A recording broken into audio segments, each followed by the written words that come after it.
그래서 그 파동이라고 하는 것을 다스릴 때 가장 근본적 치유를 했다 할 수 있어요. 아, 눈에 안 보이는 요소도 중요하게 역할을 미친다. 암 환자, 어떤 음식을 먹어야 할까요? 되게 와닿는 질문이십니다. 몸에 안 좋다고 언론이나 매스미디어에서 많이 봤어도 막 먹고 싶고 땡기는 경우가 있단 말이죠. 피자다, 아이스크림이다 이런 것이. 그럴 때 이렇게 접근하는 방식을 저는 권유합니다. 우리가 막 먹고 싶은 그 욕구라고 하는 것은 조금 더 깊이 들어가 보면 거기 아름다움이 있어요. 꼭 필요한 부분이 있는데 그것이 내가 뭐를 충족하려고 아이스크림이 땡기는지, 뭐를 충족하려고 피자가 땡기는지를 아는 게 중요한데요. 이게 조금 깊이 이제 공부가 필요한 부분인데요. 예를 들어서 피자가 먹고 싶었다. 어떤 욕구를 충족하기 위해서 피자가 먹고 싶을까요? 라고 제가 질문을 하면 뭐라고 대답하는 분도 있지만 좀 뭔 얘기인지 궁금해 하는 분도 있어요. 그러면 이제 얘기하다 보면 결국 이런 거죠. 피자가 맛있으니까요. 그럼 제가 또 왜 맛있을까요? 뭐 그런 질문이 있어요. 맛있으니까 맛있지 이지만 사실 거기에 피자를 먹었을 때 링크된 것들이 많아요. 막 왁자지껄하게 활력, 재미, 즐거움, 신남 이런 것들이 거기에 링크가 된 거예요. 그래서 피자 하나를 먹는 거에는 눈에 안 보이는 그런 가치와 충족되는 게 같이 막 붙어 있는데 무의식적이다 보니까 피자만이 그걸 해결한다고 생각하지만 그 핵심 요소가 이거라는 걸 알면 이 방법 말고도 방금 그걸 충족할 수 있으면서도 건강에 도움이 되는 방식들이 있어요. 그렇게 풀고 나면 피자가 희한하게 그렇게 안 땡겨요. 아이스크림이 덜 땡겨요. 진짜 중요한 건 충족을 하면서도 그 방법 중에 효율성이 떨어지는 방식이 옛날에 익숙했지만 효율성이 떨어지는 방식이 덜 땡기게 되는 방식. 이거를 저희가 훈련하고 그렇게 실천하게 한다는 뜻입니다. 결국은 안 땡기는 이유는 그게 이제 익숙치 않아서인데요. 이제 그거를 우리 머리 수준, 가슴 수준, 배 수준, 아까도 머리, 가슴, 배 얘기를 했으니까 머리 수준에서는 이러한 이유 때문에 이게 좋기 때문에요 했을 때 약간 의욕이 생기는 경우도 있어요. 나 그게 전부는 아니고요. 그 다음에 이제 정서적으로 그 마늘이다 이것이 갖는 치유 원리 그리고 그것이 내 감정의 어떤 부분을 건드리는지를 잘 이해하고 체험을 일부 하게 하면 그게 또 확 받아들이는 경우도 있습니다. 첫 번째는 머리에 의식도 있고요. 가슴의 감정의 원리를 공부하고 하다 보면 좀 더 그것에 대하여 고정관념으로 가졌던 틀이 좀 무너지면서 편해지는 경우가 많이 있어요. 희한하네요. 옛날에는 이게 나는 영 싫어하는 음식인데 그런 원리를 머리로도 이해하고 가슴으로도 좀 다른 워크숍을 통해서 느끼고 났더니 이게 이렇게 괜찮은 음식이었는데 옛날에 내가 왜 싫어했죠? 이렇게 바뀌는 경우가 우리 워크숍을 해보면 많이 경험하게 됩니다. 파동으로 암을 없앨 수 있나요?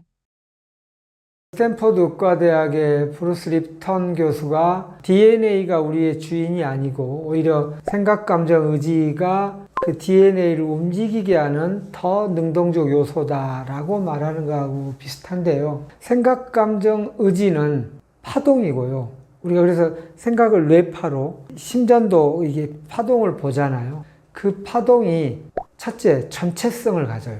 파동은 여기 전체에 영향을 미칩니다. 그래서 그 파동이라고 하는 것을 다스릴 때 가장 근본적 치유를 했다 할 수 있어요. 그래서 신기한 실험들이 있는데요. 도깨비 통증이라는 게 있어요. 도깨비 통증. 그러니까 뭔가 손가락이 잘렸어요. 둘째 손가락이 잘렸다 합시다. 그런데 꽤 많은 환우분 중에 지금 둘째 손가락이 잘렸는데 둘째 손가락 끝이 계속 간지럽다고 호소를 해요. 만약 우리가 그런 경우를 내 주변에서 보면 뭐라고 할 것 같습니까? 너 왜 이러니? 정신이 이상해졌다. 정신 차려. 잘렸는데 어디가 고기가 아플 수 있어. 이렇게 말하겠잖아요. 그래서 이 현상 때문에 이거를 도깨비 통증이라고 표현해요. 팬텀 페인이라고. 그래서 그거를 눈에 안 보이는 요소를 해봤더니 여기에 눈에 안 보이지만 잘린 자 이외에 이렇게 파동이 이렇게 살아있더라는 거예요. 한동안. 이게 또 오래 있으면 사라지는데 그 파동이 계속 남아있으면 그 파동이 자신한테는 가렵다, 아프다로 느껴진다는 거예요. 그래서 그건 그 사람이 정신 이상해서가 아니라 그 파동의 감각을 느낀 거죠. 아, 눈에 안 보이는 요소도 중요하게 역할을 미친다. 그리고 오히려 눈에 안 보이는 아까 하늘이 전체를 감싸듯이 오히려 전체성을 갖는다. 이렇게 연결해 보는 이유입니다. 파동을 통해 암이 치유되는 원리는 무엇인가요?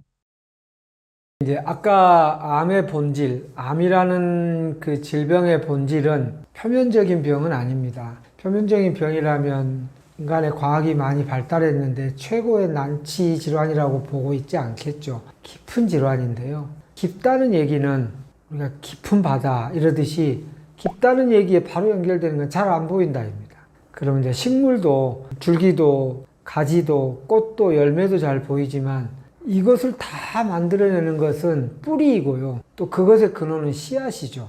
근데 그 눈에 안 보여요. 그러니까 없다고 생각하기 쉬운데 이게 중요하게 작동을 한다는 뜻입니다. 그걸 우리가 이제 정신의학에서는 무의식이라고 하죠. 선명한 의식이 있고 무의식이 있다. 그 뿌리와 씨앗을 다스리면 전체를 다스리는 거예요. 뿌리가 사방 1m로 가지가 다 뻗어 있어도 뿌리를 하면 전부 영향을 미치지 않습니까? 그래서 암은 100가지 질병의 합이다. 아까 말씀드린 대로 그 100가지를 어떻게 다 합니까?